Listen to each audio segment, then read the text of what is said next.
Welcome to Behind the Paranormal with Paul and Ben Eno.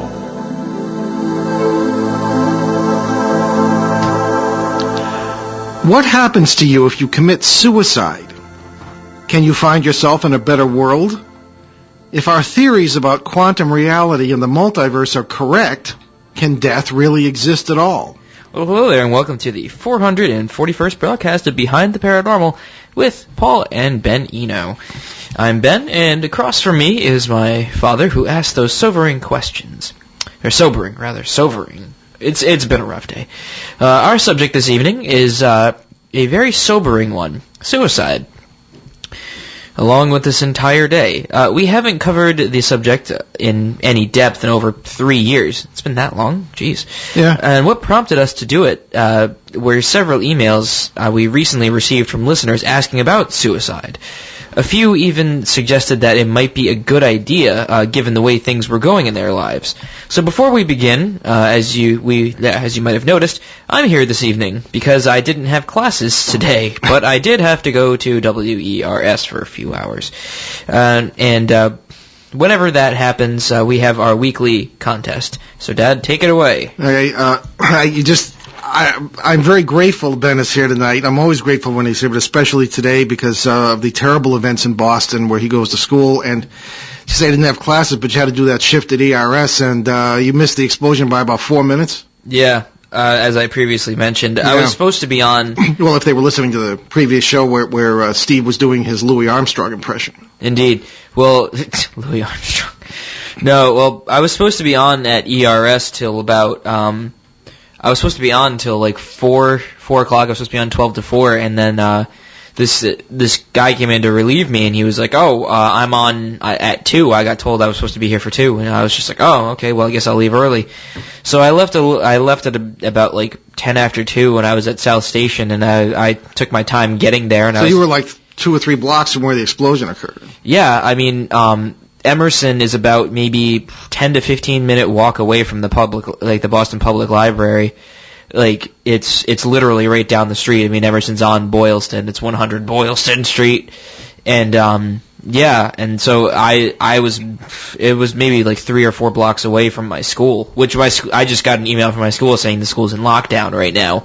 And they're like checking people's backpacks who are coming in, things like that. And, so, like, they're like, if you're on campus, you go back to your dorm, you stay there, and you have to have a valid Emerson ID to get in, and et cetera, et cetera, et cetera. But I left beforehand, so I don't know what I would have done. I mean... Well, you would have been doing the news, probably on the IRS.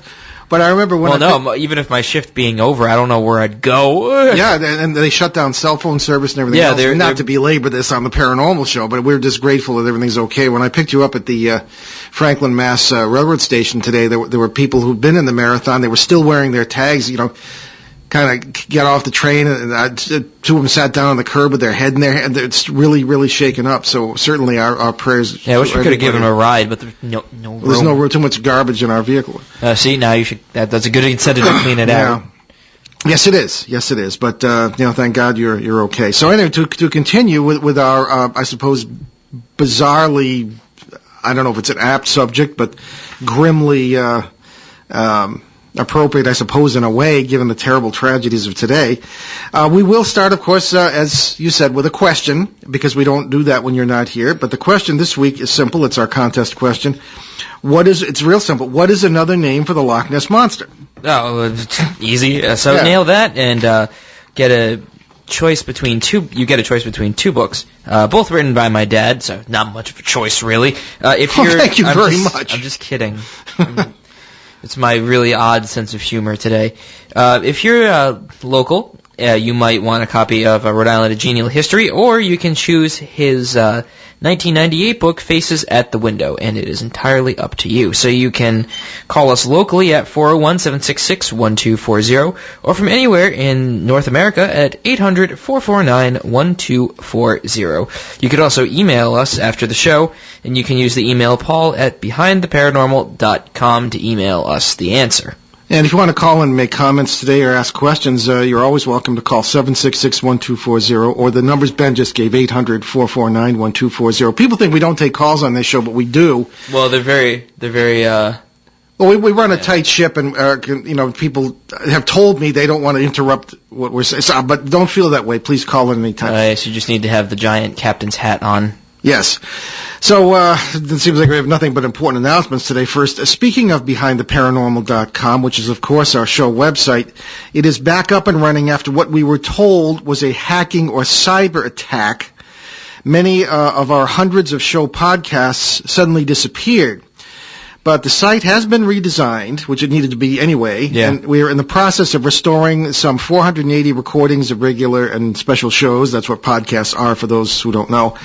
Regular and special shows, both from ON 1240 here, CBS Radio, and Achieve Radio from the old days. Those podcasts are always free. Now, another thing, just before we get to our subject today, a lot of people were wondering about this mill haunting story that was on the news last night or the night before? It might have been. I thought it was a few weeks ago. I don't remember. My back, I don't know, I suppose, grapevine information on that is that some local ghost type found out about this and called the news station. That's how it got on the news. Nobody generally asks us about these local things. We don't usually have those people on the show, and that's not appreciated from what I'm told. We try to sort of hit another tone. Well, they all say the same thing, so what's the point? Well, they kind of do, and I don't know. I don't know. Not to impugn anyone, because I don't know, but we're not really part of that group. And nobody asked us about that case. I don't know what was happening. What apparently was going on was the construction crew was working, and I've run into things like this before. And strange things started happening to the machinery, and someone took a picture, and supposedly there were entities in the windows, which I didn't see. And when they showed the picture on the news, maybe it was just I don't know. So in case you're wondering, or you were planning to call in about that, we don't really know about it. So anyway, to our subject today. Oh, right. So, yes, that's actually my line. I'm sorry. Well, so the subject is, as we mentioned sort of at the beginning, suicide and its paranormal implications. Some of the emails we've been reading, and some of what we'll talk about could be upsetting, so consider yourself warned. It's sort of like that announcement you see before certain TV shows. Listener discretion is advised. Yeah. As a matter of fact, we're going to express some opinions here that I have to say are our own and do not necessarily reflect those of WOON 1240 AM or any podcast carrier who might be making this show available. And once again, our call-in numbers today are 401-766-1240 in the local listening area, or 800-449-1240 from anywhere else in the United States of America or Canada. Okay, so let's open the subject with one of the emails, which is kind of typical of the rest. This is, I should say that I've communicated with all the people involved. Anytime suicide is mentioned, I really pick up on it, and with all the hundreds of emails we get, I try to respond to these personally. I will ask Ben to read this first one. It is from, we'll just say someone in our local listening area. Okay, I don't want to give any names. So this is the first one that I received. Okay, so here is the first email. An atheist beauty shook my faith. I'd like to die, but having met you in 2007 and reading about your views on suicide, I am fearful. Why can't I kill myself in whatever multiverse or hell I shift to? How can I find a reason to live? Okay, now that was it. Okay, now I responded to this person. When he said he met me in 2007, I believe that might have been the program we did that month at the Lincoln Public Library. I don't think I was there. You were. We had a huge crowd. You were? Yeah. I don't remember. Okay, well, in any case, I think that's what it is, but I don't remember who this is. So I communicated with him and responded to this. Now, we often have people, not often, but once in a while have people asking that, okay, if our multiverse ideas are correct, that we live in many worlds at the same time, we have many bodies, and if things aren't going well in one, why can't you just do yourself in and pop up in another one? Well, that's not quite that simple. All right, and we'll get into that in a minute. So I responded to him, and he responded with another one that sort of reassured me somewhat. But again, this is typical of the responses. Okay, so I have never hit such a dark place before. Coincidentally, I had been corresponding, unknown to me, with a former Wicca practitioner, but she is now a full atheist. She painted tarot cards, which I believe attract evil. I was working to convince her of the possibility of God and or something beyond us by using Carl Jung orbs, synchronicity, and novice physics. I hate suicide. I love my wife and dogs dearly.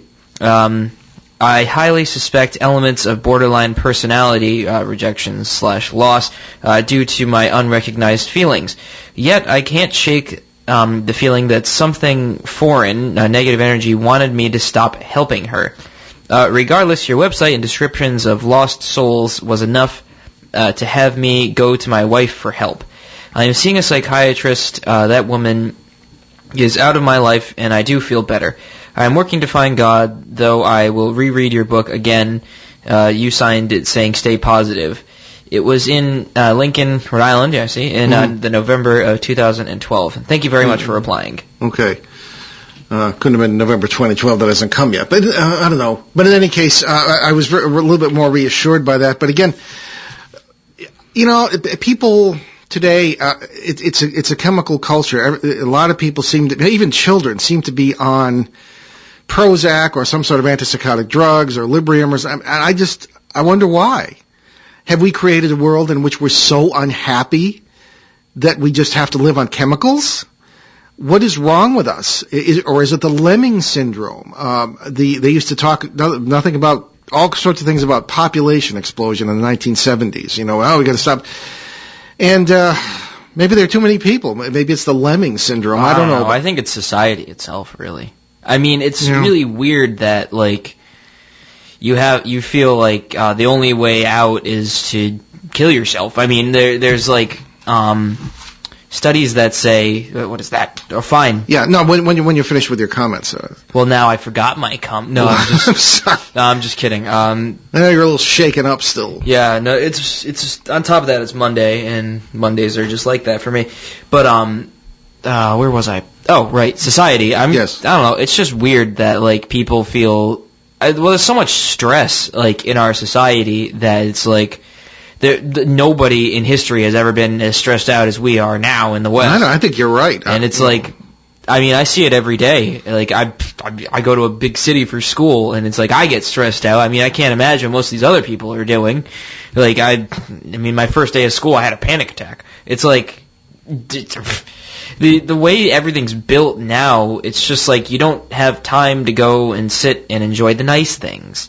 It's always you gotta go, you gotta do this, you gotta do that, and it's you have to do this, you have to do this, you have to do this, you have to survive off of coffee and cigarettes or whatever your vice may be, in order to survive. It's enough to make you go insane.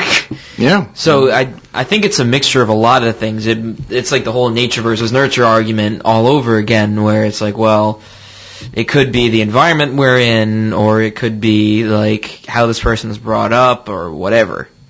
No, you're right. But of course, this question arises: can you find a better life simply by popping into another one? Well, there are some problems with that. I have a deep personal interest in the subject of suicide, because, as I've said once or twice on the show before, and it took me a long time to be able to talk about this, it was 52 years, 3 months, and 1 week ago, I stood there, I was a 7-year-old boy, as my father committed suicide in our garage. And to say the least, this subject has not only touched me, it has affected my whole life, which is why my ears just really start ringing when I see the word suicide on an email. So what's going on here? I mean, according to the Centers for Disease Control, suicide is now the 10th leading cause of death in America after heart disease, cancer, lung disease, brain disease, accidents, Alzheimer's disease, diabetes, flu and pneumonia, and nephritis. Could have been worse, I suppose. Between 1991 and 2009, the general suicide rate remained steady, but it was consistently much higher among men than women. It's an interesting question. And while suicide gradually declined in America among both genders in 1991 to 2000 period, it started to increase since then and hasn't stopped, especially among young people. Oh, yeah. You know, yeah, you're a young person. What? You're a youngin'. I was young once. I mean, I don't really remember. No, I don't know. I mean, I wasn't brought up the way most of these other kids were. I mean, I've had friends that were like, they thought the only way out of, like, say, a bad relationship was to, like, off themselves. Yeah. And it's like, the way that these things are structured, the way that everything's structured is like, it's a huge deal for some. I'm not saying that some of the stuff isn't a big deal. I mean, like, going into, like, debt, losing your family and stuff like that. I mean, I'm just saying, like, some I don't know. I don't really know what's up with it. I feel like there's just so much going on around us that it just is like just constant noise just barraging you. Honestly, I think it's something on a deep psychological level. It doesn't seem natural. Maybe on a metaphysical level. Because we're very out of our element, if you think about it. I think that's well put, yes. Yeah, I mean, we're living in a time where we all drive we're all from Rhode Island, so we do about maybe 5 or 10 miles over the speed limit. So we're going careening down these concrete, like, rock roads in, like, flying pieces of metal that, like, the way, it's just weird. Like, if you really think about it, the way that I'm trying to put this, that, like, how weird that our society is, then, I mean, it's no wonder, like, how, like, these people feel out of their element and they feel lost, they feel confused, and it's just an overall terrifying situation when maybe it's like you realize certain things and then it's just like, well, what else is there? Well, that's very true, but you also have to remember, too, sometimes people have felt a terrible loss. They've experienced a terrible loss. Somebody wrote in recently that, you know, they just didn't want to go on living. They lost their father. And I suppose among certain young people or anybody, there could be a mental illness. Oh, yeah, definitely. As well. So those two factors. There's a lot of factors here. I mean, it could be something on the deep psychological level that makes them feel... I mean, he mentioned borderline personality disorder. But, of course, I don't know if that's the right thing, because borderline personality disorder is like extreme narcissism. Yeah. Well, is it a disease, a condition, or is it an excuse?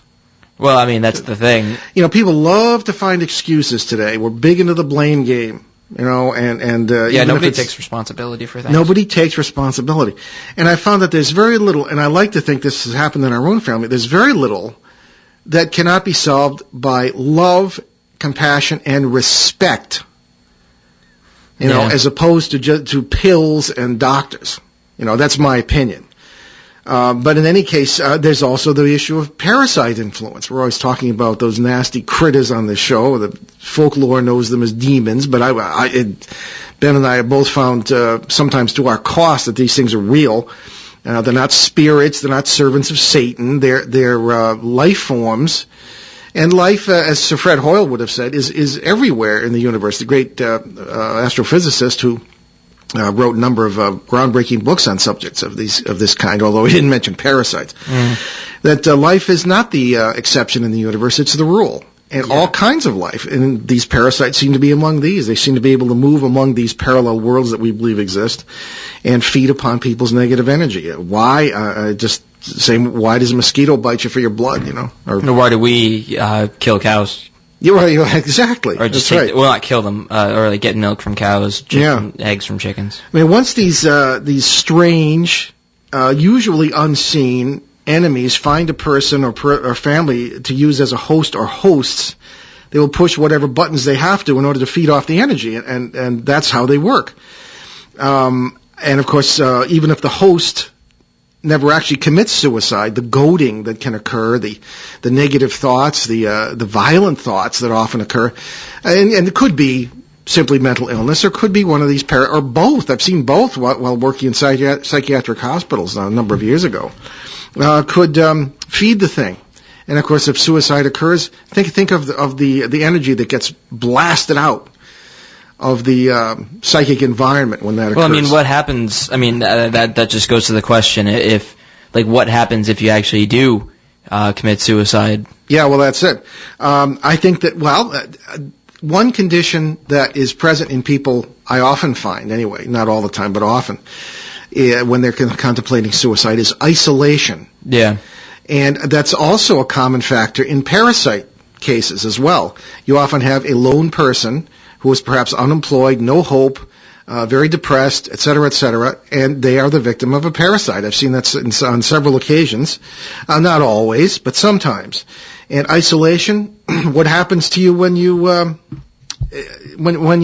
commit suicide in that situation? I think we are far more responsible for our, I don't like to use the term afterlife because that's not really accurate. There isn't no afterlife. It's just life. It can't end in the multiverse because it's always going on somewhere and somewhen with us. I think that you get what you wish for. I often think that might be the reason for the saying, be careful what you wish for.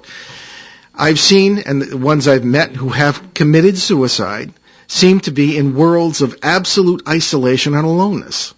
They got what they wished for, because to me, suicide, barring other circumstances such as mental illness and this sort of thing, is the result of absolute selfishness, complete and utter selfishness in many cases, and that's what you get. So I think that's what I found. This stark individualism is sort of a loss of that sense of unity with everything and everyone that ultimately can make us suicidal. Because to us, then nothing means anything anymore. And in this isolation, we can deal with life's problems. Actually, we can't deal with life's problems. Everything is all about me. Sounds familiar, doesn't it? This is just everybody seems to feel that way today. That can't work. It's just the state of society right now, actually. In our biology and in our attitudes, we're still hunter-gatherers. We're constructed to depend on each other and to work together as part of nature. Down deep, we know that together means life and alone means death. Our remotest ancestors knew that. We know that we are each other down deep, and that wholeness is infinitely greater than all of us, and that's where our experience of God begins. So compare that with how unnatural our current society is. Everyone kind of doing their own thing, as we used to say in the 70s. Now, when it comes to the paranormal, the key to understanding everything, in my opinion, we either scoff at it or we feverishly embrace some narrow view of it in the desperate hope that there's an afterlife or some spirit guide out there watching out for us. And with that attitude, we've even corrupted God. Modern popular religion has turned God into a sort of great cosmic individual, jealous, self-obsessed, and rewarding humans with a, quote, salvation, unquote, that allows them to remain individual not only after they die, but forever. What nonsense. Even the once respected clergy are viewed with suspicion in an age of such ferociously selfish acts as pedophilia, God forbid. Now, on top of that, human societies have infancies, youths, middle ages, old ages, and deaths, just as people do. As this society, our own, passes through its old age toward the inevitable end that all societies reach, all of us feel the increasing pressure and frustration. You can almost understand why so many people want out. So all these things seem to be contributing factors to the suicide phenomenon.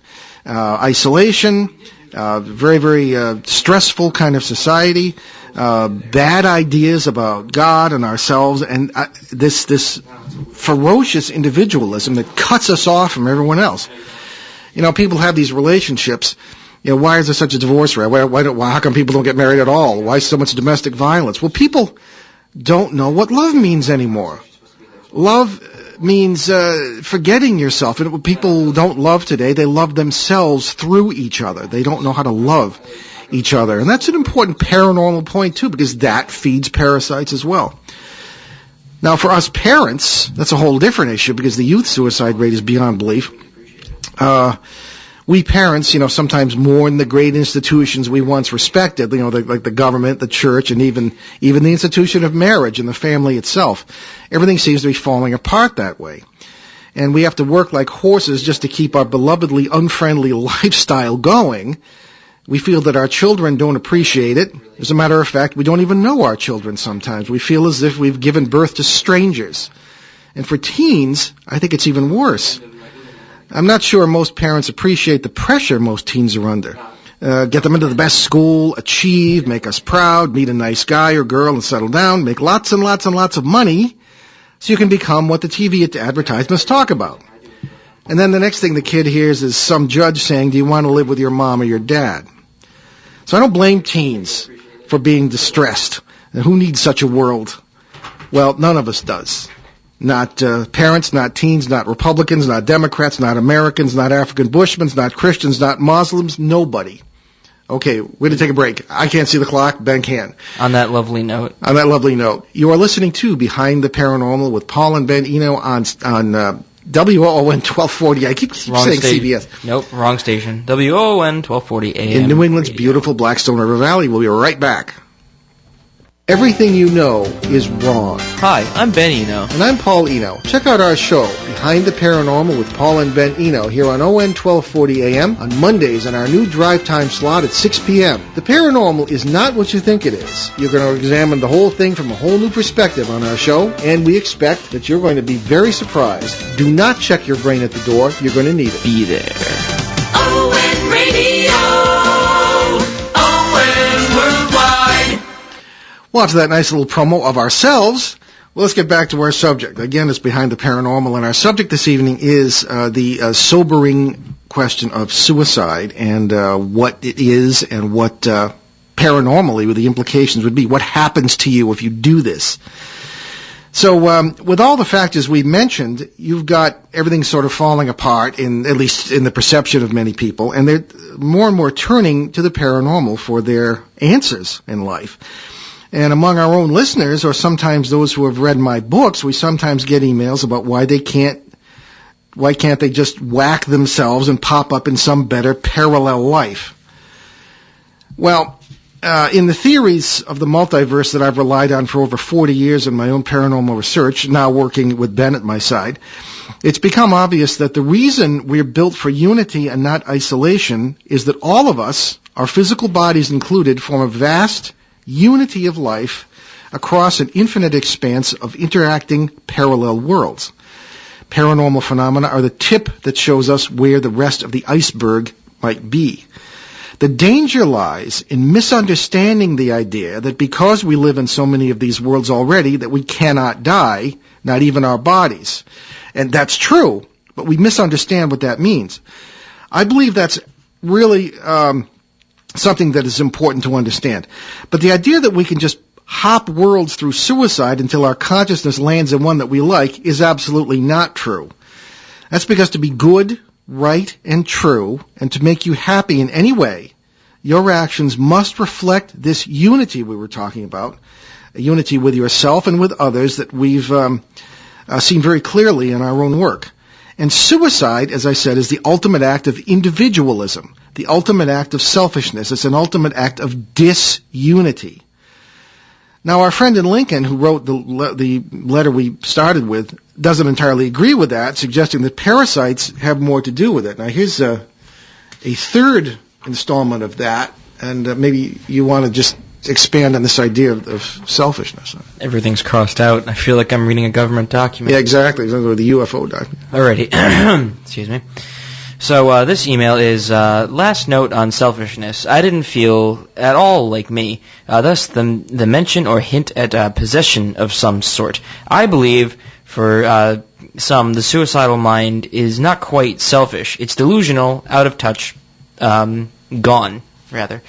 Something changes. To prevent it, one must recognize the feeling states of detachment and avoid booze. Okay, thanks again. You have been a big influence on me. Okay, well, that's again our same listener who was writing that, and I appreciate his point. I think he's got a point. It's not all necessarily selfishness, and I think the factors we pointed out are included as well. But he said he didn't feel like himself. He also mentioned someone we didn't mention, a name of someone who had committed suicide, whom apparently he knew, and said that this was completely outside his normal behavior pattern. They couldn't have imagined this person committing suicide. It was a person who had a lot of love. And again, love is everything. But the parasite influence, how much can parasites or demons, as they are popularly known, influence us? Can they make us commit suicide? Can they make us commit crimes? Well, I found in working with possession cases that there has to be, in my opinion, a certain amount of tacit agreement on the part of the victim for even that to occur. I think that they are very good at pushing buttons, and they're also very good at finding things inside you that you will respond to. I find that these creatures who are not human, and they're not ghosts, they're not former people as far as I've ever seen, are very good at learning about you. They, some of the lower species, there are about 9 different species I've run into over the years, and the lowest species tend to be very much like children. They are two-dimensional thinkers, stimulus response kind of thing. But some of the older ones, and the upper echelon types are very much into, learning about you, and they're rather intelligent. So, anyway, everything we've been saying here tonight is not just the Eno philosophy. This is what I've learned firsthand through witnessing a loved one's suicide, as I mentioned earlier, and growing up without a father because of it. But I've also, in the course of paranormal work, had interaction with those who have actually committed suicide, with people you might refer to as ghosts, although I don't see them that way. They are real physical people we sometimes perceive across the membranes of these parallel worlds we're always talking about, worlds in which they seem to sleep in the beds they themselves have made, so to speak, in whatever worlds they came from. And prior to that, that seems to be nature's way, so to speak, the path of least resistance, and it applies to the path of your consciousness through the bodily death experience, just as it does to any other process in nature. It's kind of hard to grasp that, but that's what I've found. So almost all of these poor people, because of what, in most cases, I still believe is that ultimate act of selfishness in one form or another, got what they wished for. They find themselves where they already are in their subconscious lives, in whole universes where they are utterly, desolately, and completely alone. They smashed the unity, and the unity spat them out. Now, certainly there are cases where there are medical circumstances, as we said. For example, I was told later that my father, before he did this, had a brain tumor that affected his behavior, which is kind of strange because he was the most loving guy around, and I couldn't have imagined him doing that, so maybe that was the case. As a matter of fact, I remember my father, to whom I was very close, as an amazingly unselfish person. And I have always felt his loving presence, which I still enjoy in many parallel worlds where we are still together in many times, many ages, and many circumstances, and so do you. So maybe our friend in Lincoln does have a point, as I said. But in dealing with many of those who have committed suicide, there are ways to reach them. I remember several cases from the 1970s and 80s in which I was communicated with by what I quickly became convinced were people who had committed suicide. Several of them remembered doing it, were sorry about it almost immediately, and wished they could go back because they were more in despair afterward than they were before. They were not in better worlds, not one of them. They were in worlds where they were absolutely alone. They got what they wanted. So, yeah, kind of gives a new meaning to be careful what you wish for. I took the words right out of my mouth. Sorry, It's okay. Yeah, I remember one. Please, kick in any time here, but. Well, you're on a roll. I mean, I'll kick in when I need to. All right. Well, we're glad to have you today. I recall one case, it wasn't all that long ago, where I like to believe that I actually talked someone in a parallel world out of committing suicide. And I think I've mentioned this case before. It was in May 2007. And I was at the Bellevue Biltmore Hotel in Clearwater, Florida, to give a talk at a paranormal conference. And I was in a hotel full of feral ghost hunters that weekend, and the last people I would tell about what was going on. But I like to think that I prevented a suicide by a total stranger at some point in our past or future.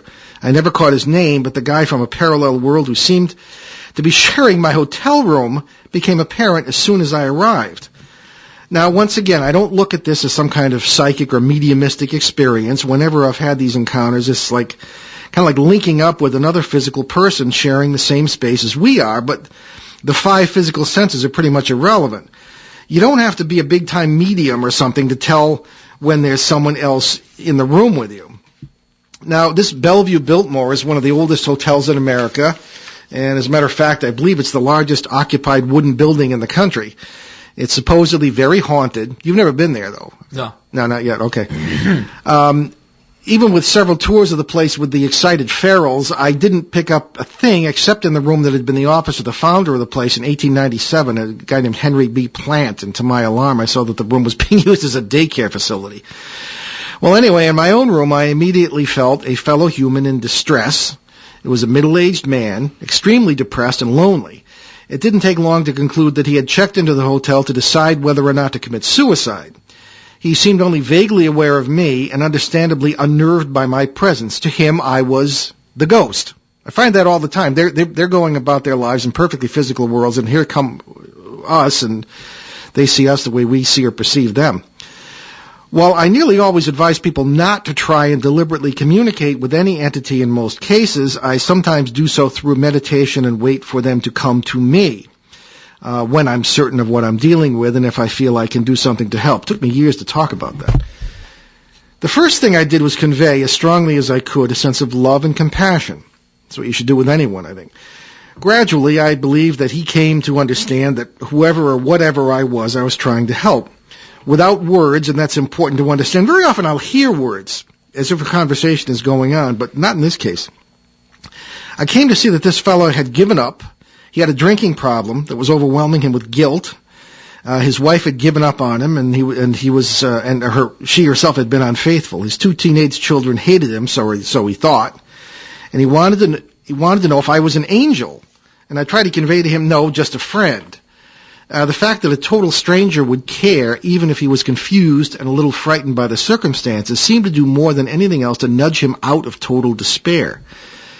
Then I took the next step, something I always hesitate to do because it can be a terrifying experience. I searched and found where and when in the multiverse that I was this man. This is how this works. You see, all life is one across these ultimate worlds, and I should say infinite worlds, of this multiverse. It's like an unending electrical cord, so to speak. There could be many individual light bulbs or other gadgets attached, but it's a single river of energy that powers them all. And each individual is just a unique expression of that power, each of us. Mm. So what happened next was why I hesitate to take the step of momentarily becoming someone else who's already me already, so to speak.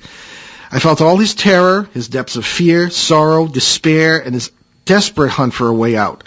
I shook violently, and I will admit I bent over and was starting to cry myself because of these feelings. I felt him with me, feeling the same things. A very intimate experience, too intimate, really.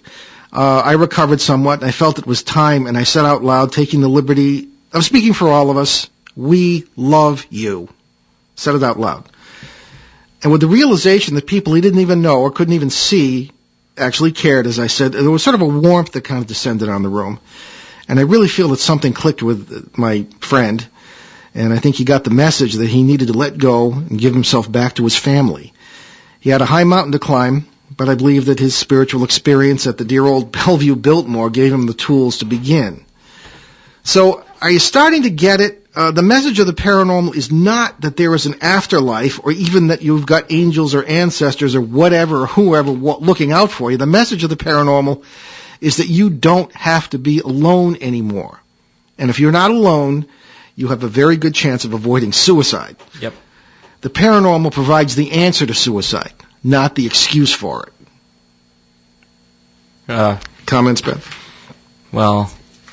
Yeah, I mean, I just get so concerned about young people who should be looking ahead to, like when I was a kid, and I sound like the old man when I say this, but when I was a kid, I walked 5 miles through blinding snowstorms to school. Uphill both ways. But no, I mean, we'd look forward to what we wanted to be. I always wanted to be a priest, so that didn't quite happen.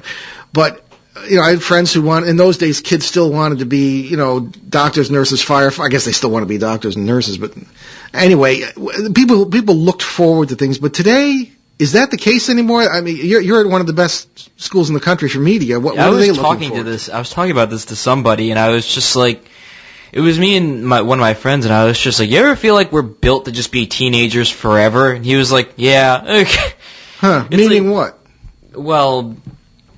I mean, today you have certain people in my generation that are like 20, going on like 24 or 25. Who are still teenagers. Yeah. I mean, they still act like teenagers because it's like you don't know what to do or how to be an adult because... So I would look at that as in the Buddhist sense, as a distraction from what you're supposed to be doing. Am I right? Am I wrong? Or is just avoiding responsibility, or is there a positive to it? Well, I mean, it's not really stressed in our society nowadays to have personal responsibility for stuff. It's like, oh, well, it's somebody else's fault if I don't have $1 million by the end of the year or something like that. Or like, I'll find a job eventually, or I'll have somebody else find me a job or whatever. Or there's no jobs to be found, whereas you could just make your own, whatever. We're not going to go into that. But what we're going to go into is, it's just weird because I feel like people in my generation, because I can't say kids because we're all turning like 21, and we became adults when we were 18. No, according to Congress. According to Congress, yeah. It's like we've been engineered to be teenagers forever. Yeah, well, I know people my age who never grew up. Yeah. And what does it mean to grow up? Does it mean to become all serious and dry-mouthed and scowling at everybody? No. I think it's summed up by the idea that, well, you know, what did Jesus say? He said, unless you be like a little child, you will not enter the kingdom of heaven. Oh, well, I mean, like, it's like they look forward to the next time they get drunk or something. Well, it's being childlike rather than childish. Yeah. You know, and it seems like a lot of people are just childish. Yeah. You know, being childlike is being, to me, is being awed by the beautiful things we see around us, seeing the best rather than the worst. Every time I look up at like a skyline, I'm always like, wow. Not to toot my own horn here. Well, your cousin H.P. Lovecraft was the same way. The first time he saw the New York skyline, because when he got inside the place, it was different. But yeah, you know, there's something mystical about the skyline. But yeah, you know, just it's being awed by the littlest things. When you were little, I would always take you outside, and you know, we'd touch leaves and look at the sky and all this sort of thing. And I still like looking at the sky and touching leaves. Yeah, all right. Well, you can blame me for that. Yeah. So all I can say to parents is that, you know, your teens don't, or any sibling, no matter how old they are, they don't need pills, they don't need shrinks, they don't need special schools, they need you. I remember I had the sociology teacher I had at CCRI. He was like, if you ever have kids, do these 3 things: read to them, hug them, and tell them you love them. Well, we did all that. Yep. Yeah. So, and people write ever since we've been on the air, people write, how do you have this relationship with your son?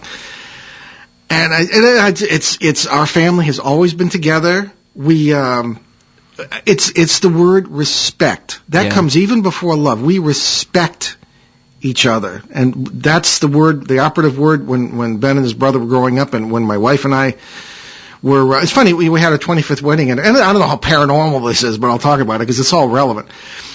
We had our 25th wedding anniversary several years ago, and all the cousins got together, and you were there, of course.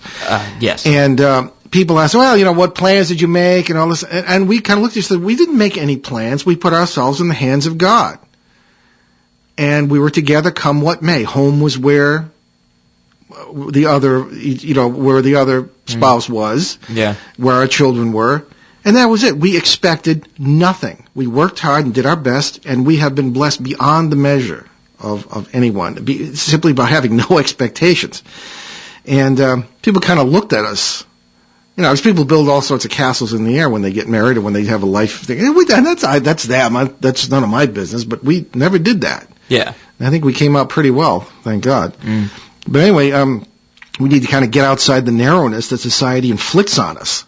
Yeah, it's weird. Our societies, and it's weird. I don't get it. So it almost encourages suicidal feelings and the wrong attitude toward it, because if people are together, then these feelings are dissipated. And, you know, one of the things, as our friend in Lincoln brought up, unity and togetherness, respect, all these positive things will repel parasite influence. That's what we find. I can't necessarily explain it, but when we've been in cases, people join hands, they have some solidarity. It doesn't mean you agree all the time with everybody, but you get that stress out of the family. The things back right off. They really do. It's true. So if there's some kind of parasite influence there, that helps it. But on the other hand, there's a certain responsibility on the part of children and teens, too, not just the parents. Oh, yeah. They often look at the parents as their enemies. They're just as alone and terrified as the teens are. The enemy is perhaps society. I think it's a lot of things. Or a lot of really. society's attitudes. I think it's a lot of things, really. There's just so many things that are just wrong and unnatural. Yeah, well, everything can be overcome. Oh, yeah. People have a way of kind of finding their way. So everybody kind of needs to focus, And so I just all our message can be is be of good courage. It's the first day of school. First lesson we learn is, what do you learn in school? Hold hands while crossing the street, right? Yeah, look both ways. Look both ways, hold hands as you cross it. Pick up after yourself, I need a little... Kind of look out for each other's backs. It's very simple. Yeah. And the ultimate lesson... It's like the book that came out a few years ago, Everything I Learned in Kindergarten. Everything I Need to Know I Learned in Kindergarten. Yeah. Oh, yeah. Everybody should read that book. And it fights off parasites. It helps you paranormally. It helps you in your life. And you're very unlikely to commit suicide or even think about it, God forbid, if you have that kind of support. Right. You know what the shamans do, too, and you being a novice one would know this. We don't need to jump to other worlds to make it better. What the shamans do is go and you bring the other worlds to ours. Or just don't even try. Yeah, your subconscious will do it. Honestly, I mean, if you just sort of let yourself go on autopilot, I mean, it works. There are autopilots and there are autopilots. So anyway, I have no idea what time it is because I'm sticking my back to the clock. Oh, I'm coming up on the end here. However, I wanted to give you some numbers today as well. There's still a few minutes. 401-766-1240 in the local listening area. 800-449-1240 anywhere in North America. Or drop us a note via the Ask a Question link on BehindTheParanormal.com, a site that has been redesigned, and I think you'll find it easier to navigate and things of this kind. And we also we're uploading a number of shows that you might not have heard before. Those of you who are podcast enthusiasts, these include a number of shows that were very hard to find on the old site. Some of the old Achieve Radio shows. We started in 2008 on Achieve Radio based in Phoenix, Arizona, and then we expanded from there to here at WON and then to CBS. So those are all being uploaded, and you'll be able to hear some shows maybe you never heard before. Wait, so, what are you doing? Oh no, I'm just describing the changes to the website. So, but before I finish our discussion, do you have any other feelings? What should people do if they feel suicidal? Now our friend here in Lincoln says that he turned to his wife, which is not a bad idea. Yeah, that is a good idea. It's always good to seek somebody out. I mean, I like the idea of suicide hotlines myself. Yeah, because it's like a perfect stranger that's just saying, "Hey, don't do it." But there are very few problems in society that cannot be solved by families or whatever support system you have coming together. Yeah. And thinking of other people, not loving yourselves through each other, but actually learning to love other people. And the great irony in the multiverse and in the paranormal shows us, I suppose. Or just think of the consequences it will have on every other person you know. Well, yeah, exactly. I had to grow up without a father. And it was awful. Maybe I like to think maybe that has helped me be one, I suppose. But I don't know. I think you're a good father. Well, thank you, Ben. There's no greater compliment anybody can receive. And it's funny how when you become a parent, the great change in life does not come with marriage. It comes with having children and being a parent. Everything, your whole perspective changes. You have someone you must take care of. And some people will just shirk that responsibility. All too many, I'm sorry to say, mostly fathers, I'm sorry to say too. But others will meet the challenge, and it is a terrible challenge. You have to forget yourself, and that's not what society encourages you to do. No, it does the exact opposite. You must be there for your children. And I must say, when they hit 14, it does tend to be kind of liberating. First time in 14 years, you can pick up with your spouse and you head out to dinner or whatever and whatever. But I mean that's a silly little selfish thing. But there's nothing like looking into the eyes of your children and knowing that there's love there. It's the most exhilarating thing in the world. And how anyone can contemplate suicide when there's a world with so many joys in it, if you just see them, then I think that's not all there is to be said. But again, the ultimate message of this show, you cannot improve your life by doing away with one and popping up at another one. Because the kind of feelings that create that need that you feel you have to do that will lead you to a world that you do not want to be in. That's what we find in the paranormal. And Indeed. So that's what I would say. That's a nice message. Okay. So anyway, all right. What do we got? About 2 minutes? A little over that. Okay. Well, we can. Do you have any final comments on that, Ben? Before we wrap up, I don't want to start any emails now. It's too late. Yeah, it is very too late. I mean, we wouldn't even be able to get to any of them. Right.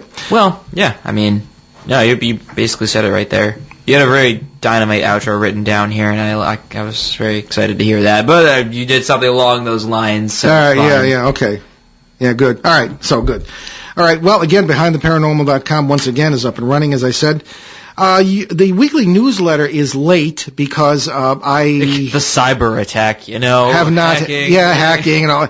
I have not had time to do. Being a professional editor, I do it myself, and so it's really late. So I apologize to those of you who are subscribers, and I'll try to get that done. We'll probably do a combined winter-spring issue and fill you in on our news, what Ben and I are doing, and that sort of thing. So many thanks to our producer, Ben himself, and we will see you next week, April 22nd, when we will welcome Dr. David Bennett of Notre Dame University. He is a renowned cosmologist who will address another disconcerting subject, as if we need more of them today, rogue planets that can wander into our solar system and maybe even hit us. Oh, wow. That's fascinating. I can actually use my astronomy knowledge that I acquired at CCRI to apply to this. Oh, so, cool. On our CBS edition on Sunday, April 21st, we will talk with Dr. Annie Kagan about her deceased brother how her deceased brother convinced her that there is life beyond bodily death. So there's a little typo in there. Sorry. It's okay. In the meantime, our show website is, you can get all the podcasts I've already repeated it. But anyway, people will know all about the website. Yes. But the name of Dr. Kagan's book is The Afterlife of Billy Fingers. Oh yeah, I saw that and I thought I was reading like a pirate name, like something. Yeah, some kind of twisted children's book or something. Yeah, like Long John, the Tale of Long John Silver. Yeah, right. So I can't wait to hear where the title. I believe that was her brother's nickname, but it should be very interesting. Billy Fingers. Exactly. So we leave you this evening with a quote from that old darling Winston Churchill. Courage is what it takes to stand up and speak. Courage is also what it takes to sit down and listen. We still have like 30 seconds. Great ending for a talk show, right? Yeah, except we can't really end because we got 30 seconds left. Okay, we'll keep talking. Yeah, well, we can just talk about whatever if you really want to. I mean, we have 15 seconds now, so this is really this is working. Yeah, I think we're boring people. Oh, I know we're boring people, but... So, does anybody get the answer to the question? No. Okay. Well, it's kind of confused. I looked and I was just like, oh, because I thought... I actually remember hearing that a long time Well, it's very simple. Again, one last time here. What is another name for the Loch Ness Monster? And not Nessie. That doesn't count because it's not Nessie. Doesn't count Nessie. You're right. Good. Glad you pointed that out. That doesn't count. Okay. All right. So I'm Paul Eno. And I'm Ben Eno. And thanks for joining us on our great cosmic journey. And we shall see you next time. Return to this radio frequency 167 hours from now for another edition of Behind the Paranormal with Paul and Ben Eno.